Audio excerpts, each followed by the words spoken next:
Baik, Om Swastiastu. Assalamualaikum warahmatullahi wabarakatuh. Shalom Namo Buddhaya, salam sejahtera bagi kita semua, dan salam harmoni.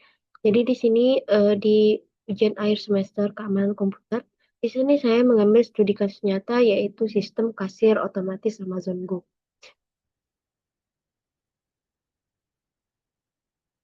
Nah, untuk subbab pembahasannya di sini yang pertama ada deskripsi sistem awal, lalu identifikasi masalah keamanan, yang ketiga usulan desain ulang sistem atau aplikasi dengan bantuan AI, yang keempat manfaat dan tantangan, yang terakhir kesimpulan.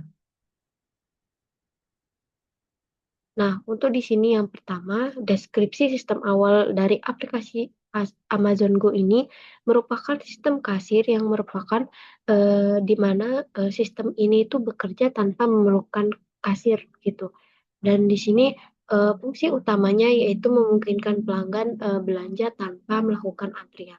Dan di sini aplikasi ini juga masih aktif digunakan di beberapa negara, contohnya seperti di Amerika Serikat, India, dan juga di Inggris. Lalu di sini penggunanya ada pelanggan dan juga staf toko.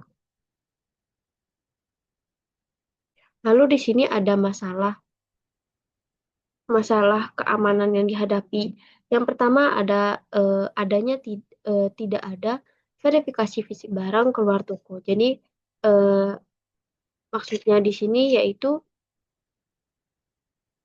pencurian barang seperti dengan cara menyembunyikan gitu. Jadi atau tidak di-scan gitu. Dan lalu di sini juga ada anomali aktivitas tidak terdeteksi real time. Jadi sehingga mungkin ada beberapa mungkin pergerakan yang tidak terdeteksi dari aplikasi ini begitu. Lalu yang terakhir di sini ada aplikasi mobile rentan spoofing.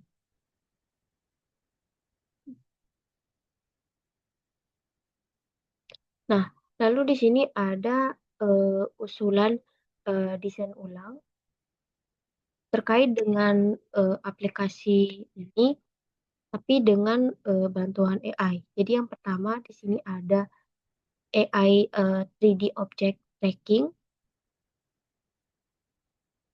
tracking yang dimana ini bedakan barang yang benar-benar diambil dengan yang hanya dipegang. Jadi di sini menggunakan desain usulannya di situ.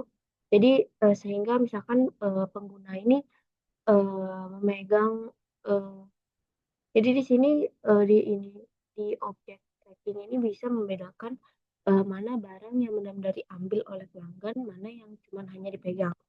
Lalu di sini ada deteksi gerakan mencurigakan. Jadi misalnya di sini pelanggan ini menyembunyikan barang di tas. Gitu. Jadi bisa segera ditindak gitu sebelum dimasukkan di dalam tas. Lalu di sini ada biometric authentication wajah plus gate analysis. Jadi verifikasi identitas pelanggan saat masuk toko. Hanya jadi bukan hanya scan QR scan QR code saja gitu. Setelah itu anomaly detection system AI membandingkan pola belanja normal versus anomali. Jadi contohnya misalkan jika seseorang mengambil 10 barang identik dalam 1 menit, maka itu alert.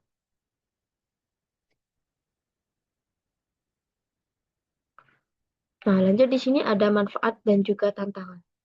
Nah, jadi ada manfaat yang pertama yaitu pengurangan 90% cost of lifting lifting seperti hasil nyata Amazon Go. Lalu di sini juga ada pengalaman pelanggan lebih lancar. Jadi eh, memudahkan pelanggan itu tidak melakukan yang sehingga membuang-buang waktu begitu. Setelah itu ada tantangannya yaitu privasi, di mana pelanggan mungkin keberatan dengan pelacakan wajah atau gerakan. Jadi dalam aplikasi tersebut mungkin ada beberapa pelanggan yang sehingga eh, mempertanyakan apakah privasi mereka itu terjaga gitu. Setelah itu yang terakhir ada faktor positif AI mungkin salah deteksi gitu. Yang namanya teknologi mungkin tidak hanya selalu benar dan mungkin saja bisa salah deteksi begitu. Nah, lalu yang terakhir kesimpulan. Jadi AI ini mengubah model keamanan retail dari nanti diperbaiki, jadi dicegah sejak awal. Jadi desain sistem ini harus seimbang. Jadi AI itu butuh data pelacakan untuk akurasi, tapi wajib beri opsi privasi friendly gitu. Dan AI ini bukan solusi yang sempurna begitu. Jadi tidak cocok untuk dijadikan solusi akhir sempurna begitu.